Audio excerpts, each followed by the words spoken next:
All right, welcome to the deep dive. Today, we're going to be diving deep into some really fascinating and I think pretty timeless wisdom. Yeah.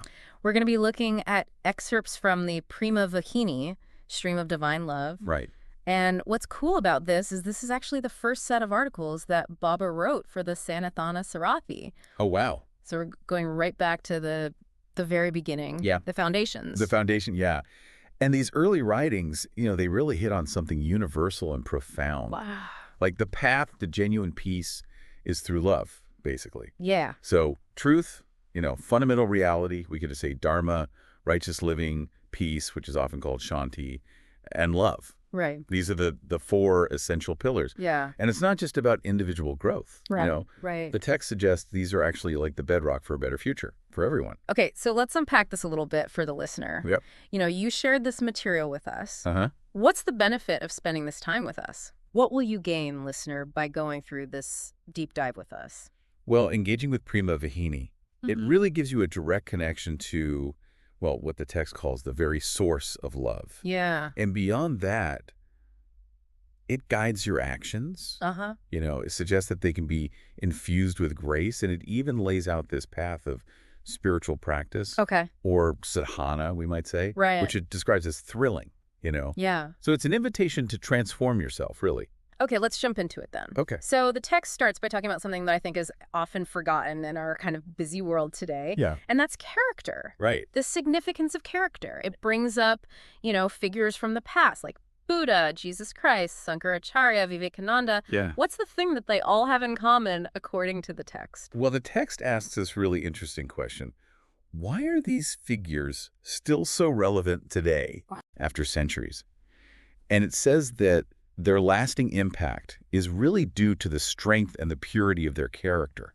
Okay. So this inner essence, that's what makes someone truly valuable. Not their wealth or their education or their social standing, but their character. Right. It's described as the fragrance of the flower, Oh, that's nice. that quality that makes something really worthwhile. Okay. So for the listener, the real takeaway here is to always look at the fragrance of your own actions, your intentions. Right. Are they coming from love, patience, and charity? Yeah. That's the first step to building a stronger character. Okay, that's a really good point. Yeah. But, these days, the whole idea of character, it feels a bit fluid, doesn't it? It does, yeah. Like what society values can change. Uh-huh. The text even anticipates that the listener might be thinking, Yeah. well, what about this person or that person? Yeah, like how do we square this idea of changing values with a character that lasts?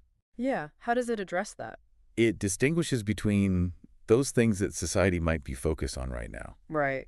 Like the fashion of what's considered important. Yeah, it's trendy. Yeah, and then there's this eternal, unchanging aspect of character, Okay.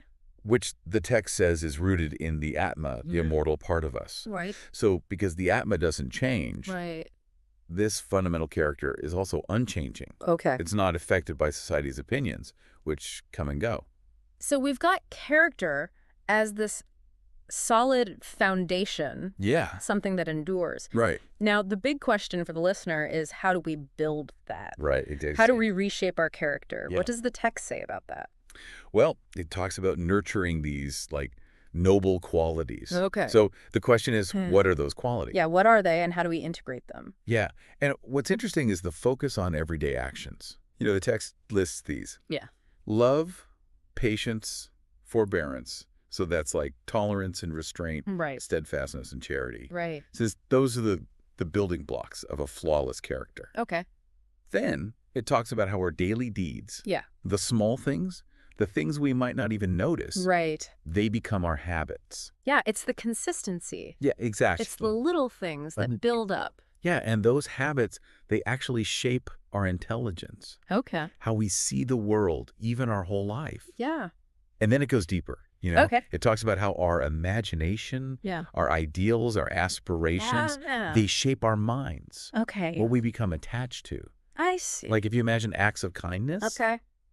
that actually makes you a kinder person. So basically what you're saying is Yeah. our character is like a snapshot Uh-huh. of our past habits and our thoughts. Right. But for those of us who want to change, who want to Yeah. evolve, Right. is it set in stone? Can we change it? That's a good question. Yeah. And the text does say that, Who we are now is because of our past choices. Right. But there's hope. Yeah. It says that character's not fixed. Okay. We can shape it. Okay. So the key is to change our thoughts, our imagination, Yeah. to focus on good things, to imagine ourselves acting with love Okay. and compassion. Okay, that's really empowering, actually. It is, yeah. And there are even some stories in the text that demonstrate this transformation, right? There are, yeah. Like Engalimala. Oh, yeah, Engalimala and Ratnakara. Right. Really powerful examples. Yeah, so remind us about those. So Engalimala, Yeah. his name means garland of fingers Right. because of his, gruesome acts as a robber. Yeah. But the Buddha transformed him. Right. And Ratnakara was this ruthless thief who changed completely. Okay. He became the sage Valmiki, the author of the Ramayana. Wow.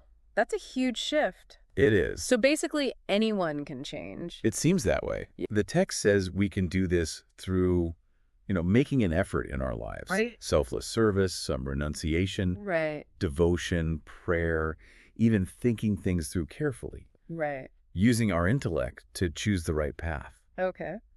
So, we can shed those old habits and build new ones Yeah. that lead to a more fulfilling life. All right, so we've talked about identifying our character Mhm. and how we can change it. Right. But then the text goes on to talk about this idea of inner correction, Right. which sounds like it's an ongoing process. It is, yeah. It's a daily effort. Yeah. Okay. And it's the first step in our sadhana, Okay. our spiritual practice. Yeah. So we need to identify our faults, our weaknesses, Okay. and then work on them. Okay. And the text connects this to a really interesting goal, doesn't it? It does. This idea of making our final days sweet and pleasant.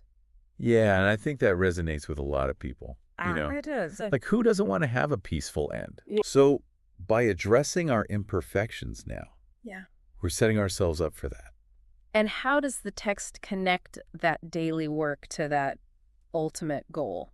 Well, it uses this nice analogy. Okay. The end of the day, when we go to sleep, if we've done good things during the day, Yeah. we sleep well. Yeah. It's refreshing. Right. And the text actually equates that to samadhi. Really? Yeah, that state of deep absorption. Wow, that's interesting. So by working on ourselves daily, Yeah. we're preparing for a peaceful culmination to our lives. So it's like tending a garden every day to Exactly. make sure you have a beautiful harvest later. Right. So making each day count, not just for today, but for the end. Yeah, and the text also talks about how we use our time, Yeah. even in a short life. Okay. We can attain divine bliss, Yeah. but we have to use our time wisely. Yeah. So it contrasts two people. Okay. They might seem similar on the surface, Right. but one evolves. Okay. Like they become more divine. Right. Almost like an angel, Okay. but the other one, Yeah. they stay stuck in their basic instincts. Yeah, like the animal nature. Yeah, exactly. What's the deciding factor? The habits they build, the Yeah. behaviors that come from those habits, Okay. and their character. So we're really the creators of our own inner world. Exactly. Okay, now the text then presents this really kind of transformative perspective on life itself. Okay. It says that we shouldn't see it as just routine activities, Yeah. but as a sacrifice, a loving sacrifice. That's a big shift It is, yeah. for a lot of people, I think. Yeah. Yeah. So how does the text explain that? Well, it challenges this idea that life is just about, eating, working, and seeking pleasure. Yeah. Instead, it says life is a continuous sacrifice, or yajna, Right. and the key is the intention behind our actions. Okay. So every act, no matter how small, Yeah. is an offering to the divine. So if we live with that intention, Yeah. what happens? Well, the text says that even our sleep becomes like total immersion in the Godhead, Wow. a state of samadhi. Okay. So it's about making those ordinary moments sacred Right. by changing our attitude. I see. Yeah. Now, a lot of people identify really strongly with their physical bodies. Oh, yeah. The text addresses that too, doesn't it? It does, yeah. What does it say about that? It says that identifying only with our physical form, Yeah. it's a mistake. Okay. We spend so much time and energy Yeah. on its upkeep, Right. comfort, appearance. Yeah, we try to hold on to it. But it's temporary. Right. The text asks, Yeah. how long can we really postpone the inevitable? Right. It reminds us about death. Yeah. Yama's warrant. Yeah. Yeah. And it says that ultimately possessions, pride, power, Yeah. they all vanish.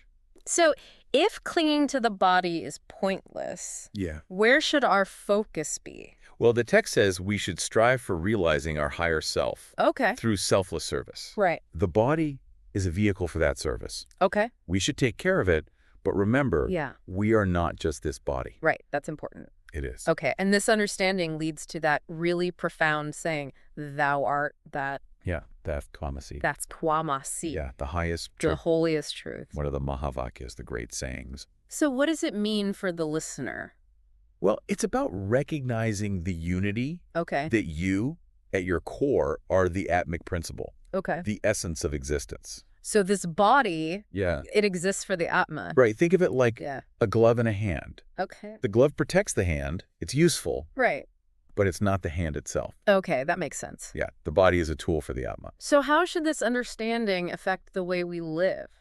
Well, if we understand our true nature, Yeah. we should be more willing to dedicate this body to realizing God, Right. Paramaswara, Uh, to use it for good in the world. so it's like we shed those heavy winter clothes when it Yeah. gets warmer. Right. In the same way, the body becomes less important Yeah. when we're not so attached to material things. When the challenges of material life don't affect us so much. Okay, now the text then talks about consecrating every action as an act of worship. Right. Yeah.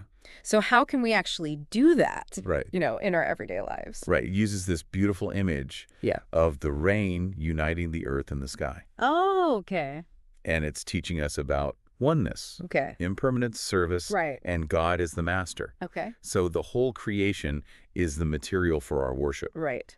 Each person is the worshiper, Okay. and God is the one being worshipped. So it's like this divine play in a way. Exactly. Okay. Yeah. So we change our perspective on our everyday activities. Yeah. How do we do that?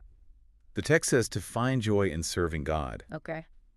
through everything around us. Yeah. The things we have, the people we meet, the situations we find ourselves in. Right. To consecrate everything we do as worship. And what's the result of that? If we do that consistently, Yeah. our life becomes one continuous offering to God. Okay. That feeling of me and you disappears. Yeah. Self-centeredness is gone. Right. It becomes a state of constant devotion. Okay. Okay. And it uses that analogy of Mysore pak, doesn't it? Yeah. Explain that one. Mysore pak. It's that Indian sweet. It's a sweet, Yeah. the sweetness, the weight, the shape, Yeah. they're all part of the whole. Yeah. It's like that with the jiva, the atma, and the paramaswara. Okay. So that interconnectedness is Yeah. like that. Exactly. Okay. So that leads to the idea that every deed should be full of Yeah. selfless service, Right. divine love, Right. and spiritual wisdom. Yeah, it calls this Purushottama yoga, the yoga of the supreme. Okay. And it's not just an idea, it's a way of life. Right. So we need spiritual discipline, Right. a heart full of devotion and wisdom. Yeah. And remembering God's name Yeah. brings joy. Okay, now the text then talks about this journey to oneness. Right. It talks about going from I and you to he. Yeah, it's a process. It is, yeah. So for the listener, how does that happen? So when we do something, any action Yeah. or kriya, Right. with the intention of offering it to God, Okay. our own good, the good of others, the highest good, Yeah. they all become one. Okay. So first, the separation between I and you, Yeah. it starts to disappear. We become we, Okay. and then Ah, merges with. He's the Supreme Spirit. right. Yeah. And what about the mantra Om Tat Sat? Oh, yeah. Om Tat Sat. What's its significance? Well, it represents this very idea Okay. of the jiva, Right. or the individual soul, Yeah. becoming one with Brahman. Okay. So Yeah. I becomes one with you, or Prakriti, Right. and then ultimately with he, Okay. the Paramatma. Okay. And the text says that Om Tat Sat is always present, It's the truth that's everywhere, always. like the sun and its rays. Right. Exactly. They're inseparable. Yeah. So we should be consistent with our spiritual practice. Yeah, to reach that oneness. Okay, now the text also talks about letting go of worldly things Right. and attaching to the divine. It's a shift, yeah, It is, yeah. in our attachment. Yeah, so how do we do that? Well, it says we have to cleanse our hearts Okay, through moral living Right. and fulfilling our duties. yeah. It also says that we'll feel tired sometimes. Yeah, I can relate to that. Yeah, me too. Yeah. Like we'll feel overwhelmed Yeah. by the effort, Yeah. and that's when we should pray for strength. Okay, so it's like a dance, isn't it? Uh-huh. Between our effort Yeah. and divine grace. Exactly, yeah. Okay. So at first, God is watching us from a distance. Okay. Like a teacher watching a student. Right. But as we detach from those pleasures Yeah. and do good deeds, God comes closer. And it uses the analogy of the sun god, right? Yeah. Surya Narayana waiting patiently outside the door. Okay. He's ready to rush in as soon as we open the door. Okay. Even a little. So it's up to us to open the door. Yeah, we have to use our discrimination to pray Right. and our wisdom to remember God. I see. Yeah. Now, the next part talks about how good character Yeah. is the real wisdom. It goes beyond just intellectual knowledge, yeah. It does, yeah. So it says that spiritual Janana, Yeah. is not just about understanding ideas. Right. It's like eating, Yeah. you don't just put food on your tongue. Right. You have to chew it, swallow it, digest it. Okay. In the same way, we have to absorb wisdom Right. and express it through our senses and actions. So it's embodied wisdom. It is, yeah. Okay. Just having knowledge isn't enough. Right. It's about good conduct. Sakuna. Yeah, sadguna. Okay. And it even talks about ordinary things, Right. like eating, Okay. as part of a spiritual sacrifice. Right. If we do it to sustain ourselves for service, Okay. it also broadens the idea of worship or puja. Okay. It's not just about rituals. Yeah. It's about everything that enables those rituals, Right. even providing food for the body. Right. So any action done to worship God, Yeah. to establish peace, to control our body, Okay. that's a sacrifice. So reaching God through truth Yes. and discrimination. That's the key. Okay. How does the text describe that? So it says that living ethically, Yeah. being able to tell truth from falsehood, Yeah. that's Yeah. essential. Okay. It's like finding a pearl and discarding the shell. Okay. We need to accept truth and reject the unimportant. So we have to make an effort, Yeah. but we also need divine grace. We need both. Yeah. And Yeah. it says that discerning the atma from the body Right. is really important. That's that Vivek, right? Yeah. Vivek, discrimination. Okay. It's necessary for everything, Yeah. our everyday life Okay. and our spiritual life. Right. Okay. And with that discrimination, Yeah. we can realize the highest truth, Okay. the truth that's beyond creation and destruction. God, basically. Yeah, exactly. Okay, so the text also mentions the role of pure food. It does, yeah. What does it say about that? It says that we should eat pure food to serve God. Okay. And it's the quality that matters, Right. not the quantity, Yeah. because food gives us strength to serve. It's like fuel for the service. Exactly. Okay. And we should always be mindful of our habits, Yeah. our character traits, Right. so that we can reduce our attachment to the body Okay. and experience ethnic bliss. And it also says that we have to do our duties We do, yeah. in the world Yeah. to purify ourselves. That's important. Yeah. Because just complaining that we don't know God, Yeah. it's not going to help. Boy, We have to act. it uses the analogy of learning to swim. Right. We can't just talk about it. Right. We have to get in the water Yeah. with some faith Yeah. to help us float it first. And the text says that this path of truth and discrimination, Yeah. it's only truly known by those who have walked it. Exactly. Experience is key. Yeah. Yeah. Okay, now the next part encourages us to meditate on God, Right. specifically as truth and as love. Two fundamental aspects. Yeah. Okay, So the text says that God is the only reality, right. the truth, Yeah, yeah. and love itself. Okay, And we should meditate on him okay. in these forms. And what's the result of that? It says we can realize him Okay. in any form we meditate on. Okay, so it's really up to us in a way. Yeah, it is. And it also emphasizes the company we keep, Right. being with devotees. Satsang. Yeah, satsang. Okay. So that helps us develop discrimination and renunciation. Okay. It strengthens our spirit, brings peace, Yeah. and helps our minds merge with God. Okay. It also says to be truthful in our actions and words, Right. to Right. use all our abilities, Yeah. and that even if we fail at first, Yeah. we'll ultimately succeed. Satyavya Vijayate. Yeah, Satyame Pajayatha. Nanritham, Nanritham. only truth prevails. Exactly. And in the end, we realize truth, we realize God Yeah. through how we live. Okay, now the text then talks about getting rid of selfishness, Right. conceit, and What's it? pride. Ahamkar. Yeah, the ego. It's Yeah. a big obstacle. It is, yeah. Yeah. So how does the text explain that? So it says that these selfish habits, Yeah. they come from wanting power, Okay. domination, and Yeah. all these temporary things. Right. But those things can never truly satisfy us. Right. And it reminds us that real power, omnipotence, Yeah. belongs to God. Yeah. The Sarvaswara. The Sarvaswara, yeah. Okay. So it asks us to think about where our talents come from, Yeah. our wealth, our knowledge. Okay. It all comes from a higher source. Yeah. So selfishness, conceit, pride, Yeah. it's basically ignoring God's power Right. and being deluded about our own limited power. Yep. Okay, so what's the alternative? The text talks about someone who's a real vehicle for God's will. Okay. They're truthful, kind, loving, patient, forbearing, and grateful. Those are the qualities that matter. And those are the qualities where ego doesn't exist. Exactly. The ego can't exist there. Okay, now how does the ego affect us? Well, the ego hides the Atma. Okay. It's like a veil. Right. When the ego is destroyed, Yeah. our troubles end. Okay. And we experience bliss. So it's like the mist hiding the sun. Exactly. Yeah. Or a cloth blocking our vision. And it's that same selfishness that stops us from seeing God. Yeah, God is always near. But the ego is like a barrier. A barrier, yeah. Okay. Yeah. Okay, now the text then cautions against arguing too much. Right. And showing off how much we know. Yeah. It's a warning. It is, yeah. For those on the spiritual path, Right. even the best of us Okay. can lose progress Right. because of ego. It says that power without realizing God. Yeah. It's like a wall without a basement. Okay. It's unstable. Right. It's also critical of just having knowledge. Right. Like knowing the Vedas, Upanishads, scriptures. Yeah, just book knowledge. Yeah, it calls it a colossal waste Right. if we don't apply it in our lives. Okay, so what should we do instead? We should immerse ourselves in practice. Okay. So we're not bothered by the world's problems. Right. Suffering comes from.